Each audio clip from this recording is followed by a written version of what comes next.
Saya bingung kenapa banyak netizen, termasuk pakar dan tokoh, mencibir 10 brand yang ikut meramaikan event Paris Fashion Show. Bukankah apa yang mereka lakukan itu udah biasa dalam bisnis? Saya malah khawatir itu akan punya efek buruk terhadap brand-brand lokal yang berupaya mendunia. Jujur, saya berpikir berkali-kali sebelum membuat video ini. Saya nggak ingin terkesan ikut-ikutan, apalagi mendompleng isu ini. Namun rasanya saya perlu speak up, menyampaikan pandangan saya. Saya ingin mengajak teman-teman melihat dari sisi yang lain, sehingga bisa juga belajar hal-hal baru yang bisa jadi akan membantu bisnis teman-teman untuk bertumbuh. Singkatnya, saya mengapresiasi apa yang merek-merek lokal itu lakukan dengan Paris Fashion Show. Mereka berani, hebat, dan kreatif. Bahkan saya bergerak lebih jauh dengan mengatakan bahwa setiap brand lokal Indonesia sebaiknya melakukannya. Kenapa begitu? Yuk kita bahas. Singkat aja.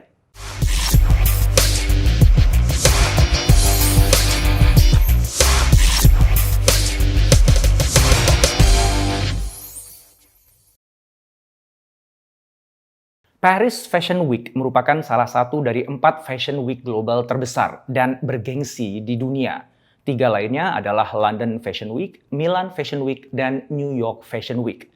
Paris Fashion Week diselenggarakan di kota Paris 2 kali dalam setahun, menampilkan koleksi Spring, Summer, dan Autumn Winter. Hanya desainer-desainer besar dunia yang bisa menyajikan karya-karyanya di sana. Walaupun demikian, mereka juga terbuka untuk pendatang baru. Namun proses seleksinya sangat ketat. Hanya yang terbaik dari yang terbaik yang bisa manggung di sana. Pada awal Maret ini, G-Crafts, Gerakan Ekonomi Kreatif Nasional, didukung oleh Kemenparekraf, menyelenggarakan Paris Fashion Show at Paris Fashion Week 2022 yang menuai respon negatif dari para tokoh, pakar, dan juga tentu saja diikuti oleh para netizen. Pasalnya, panitia acara dan 10 merek lokal yang mengikuti event itu dinilai mengelabui masyarakat dengan mengklaim bahwa event mereka itu adalah bagian dari Paris Fashion Week 2022. Sebagian lagi bahkan mencibir karena ada merek makanan dan skincare yang ikut tampil di sana. G-Crafts sebagai penyelenggara event menyampaikan klarifikasi bahwa sejak awal mereka telah menginformasikan bahwa event ini off schedule alias di luar schedule Paris Fashion Week 2022 dan tidak terafiliasi dengan FHCM sebagai penyelenggara resmi Paris Fashion Week. Dalam semua media promosi tertulis Paris Fashion Show at atau during Paris Fashion Week. Dengan kata lain, ini adalah fashion show mandiri yang diselenggarakan berbarengan dengan event Paris Fashion Week. Semua brand telah di-brief dan mendapatkan SOP tentang hal tersebut. Namun ternyata tetap aja ada pihak-pihak yang salah menyebutkan, entah disengaja atau tidak, mereka secara letterlek menyebut bahwa mereka tengah mempersiapkan show untuk Paris Fashion Week, bukan Paris Fashion Show. Sejumlah pakar menilai bahwa ke-10 merek lokal itu melakukan apa yang disebut dengan ambush marketing, sebuah strategi pemasaran di mana sebuah brand secara sengaja menunggangi event milik orang lain dengan mengasosiasikan diri dengan event tersebut. Padahal sebenarnya mereka tidak terkait sama sekali secara resmi. Ambush marketing ini merupakan praktek umum di dunia bisnis. Nike melakukan itu saat Olimpiade 1996 di Atlanta dan Olimpiade 2012 di London. Samsung melakukannya saat Apple meluncurkan iPhone 4S di Sydney pada tahun 2011. Jadi, 10 brand lokal tadi tidak melakukan sesuatu yang melanggar norma-norma sosial maupun bisnis. Paris Fashion Show adalah sebuah bentuk kreativitas. Dan sepertinya jika melihat paparan klarifikasi panitia event, mereka juga tidak melanggar hukum. Jadi, gonjang-ganjing Paris Fashion Show ini sebenarnya bukan tentang benar atau salah, melainkan tentang setuju atau tidak setuju, suka atau tidak suka, subjektif. Dan setiap orang tentu saja bebas beropini. Teman-teman sudah nonton serial Netflix Inventing Anna. Serial itu menceritakan kisah Anna Sorokin, remaja 26 tahun blasteran Rusia Jerman yang mengaku sebagai Anna Delvey, ahli waris pengusaha karya Jerman. Penampilan, bahasa tubuh, serta kecerdasan Anna menuai impresi positif dari para pengusaha dan kelompok elit di New York serta para investor. Sehingga mereka bersedia bekerja dengan Anna. Semua itu ia lakukan demi mengejar ambisinya membangun Anna Delvey Foundation, sebuah klub elit di jantung kota New York. Kenyataannya, saat itu Anna Sorokin hanyalah anak dari seorang imigran Rusia miskin yang tinggal di Jerman. Anna melakukan apa yang kita kenal dengan istilah fake it till you make it, berpura-pura sebelum benar menjadi. Banyak pengusaha yang meminjam mobil kawannya untuk ketemu calon investor. Tujuannya agar kelihatan sukses. Ada pemilik lembaga kursus yang mengizinkan halaman depan rukonya dijadikan tempat parkir motor. Tujuannya agar kelihatan ramai, sehingga orang berpikir, pasti ini lembaga kursus yang bagus. Buktinya, banyak tuh siswanya. Fake it till you make it ini bahkan sudah menjadi standar di dunia hiburan. Industri hiburan mengenal apa yang disebut dengan Sinatra Effects. Di awal karirnya, produser Frank Sinatra membayar puluhan remaja putri untuk mengantri dan menyambut histeris Frank Sinatra ketika ia turun dari mobilnya kemudian berjalan masuk ke gedung pertunjukan. Bahkan beberapa di antara mereka ada yang dibayar untuk pingsan saat menonton pertunjukannya. Hal itu tentu saja menarik perhatian media dan jadi gunjingan publik saat itu. Sensasi yang tercipta melambungkan nama Frank Sinatra. Dan sampai hari ini banyak stasiun televisi dan event organizer masih melakukannya. Demikian juga tim sukses. Itulah yang dilakukan Anna. Dia menciptakan sensasi seolah-olah dia orang besar. Karena kita tahu ya, New York adalah kota yang sangat kompetitif. Kalau kamu bukan siapa-siapa, nggak akan ada orang yang mau berhubungan dengan kamu. Bahkan Frank Sinatra mengatakan, if you can make it there, you can make it anywhere.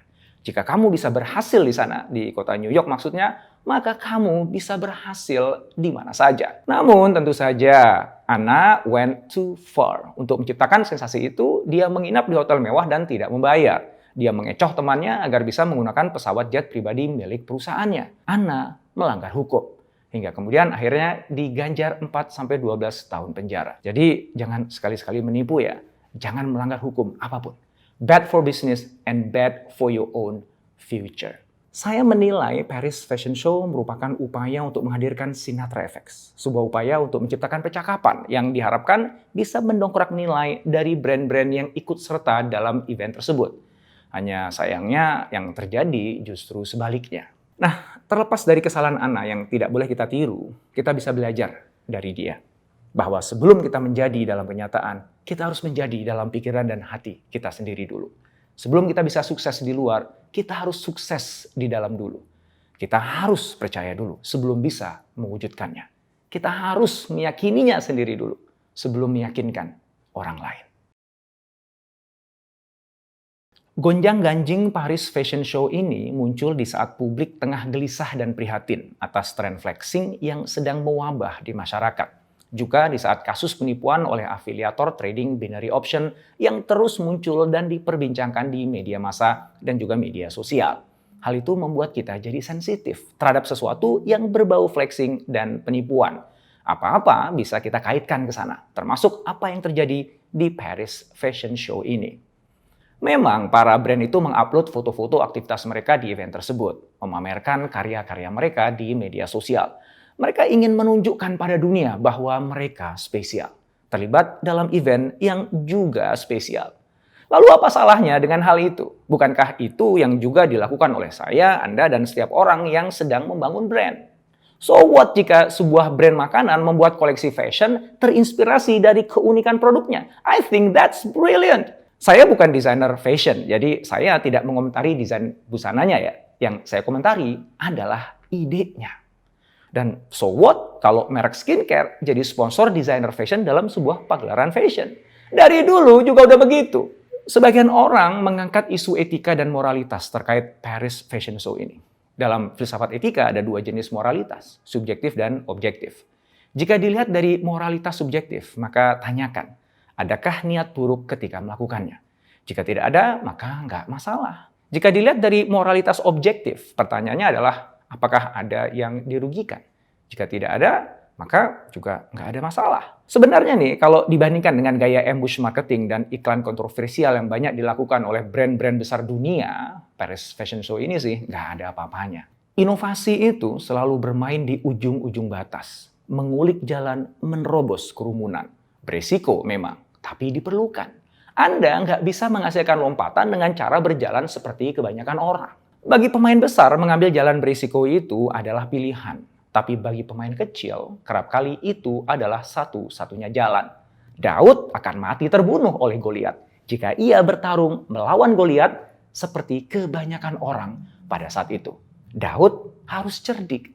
Dia harus menemukan cara yang tidak biasa untuk mengalahkan Goliat. Di industri yang semakin berisik ini, Anda harus kreatif jika suara Anda ingin terdengar. Apalagi jika Anda bukan pebisnis besar yang bisa bakar uang jutaan dolar.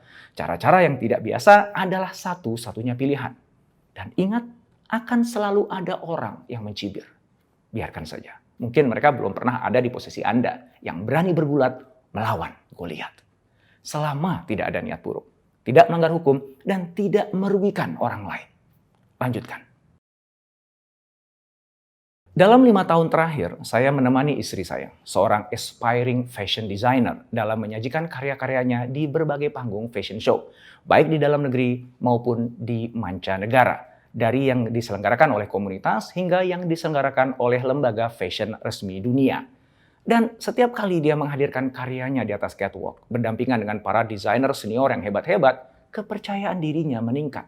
Semangatnya untuk belajar dan berkarya membuncah.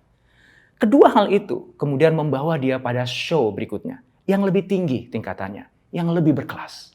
Nah, runtutan prestasi demi prestasi itu kemudian membuatnya menjadi lebih percaya diri lagi, lebih semangat lagi untuk belajar, hingga kemudian membawanya naik ke kelas yang lebih tinggi lagi, dan begitu seterusnya. Maka, bagi kamu para pelaku bisnis, percayalah pada karyamu. Ambil kesempatan untuk tampil. Jangan terlalu mendengar omongan orang lain. Kamu akan sering gagal di awal. Produkmu tidak akan langsung hebat di awal. Nggak apa-apa. Semua pengusaha sukses juga mulainya seperti itu. Teruslah belajar. Perbaiki produkmu sambil jalan. Teruslah cari cara kreatif untuk memasarkannya.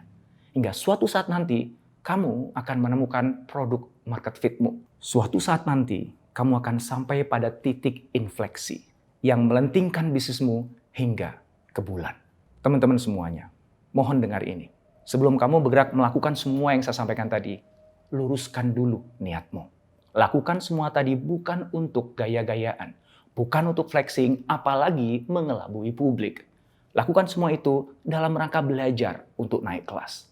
Target capaianmu bukanlah gengsi atau pengakuan. Targetmu adalah prestasi.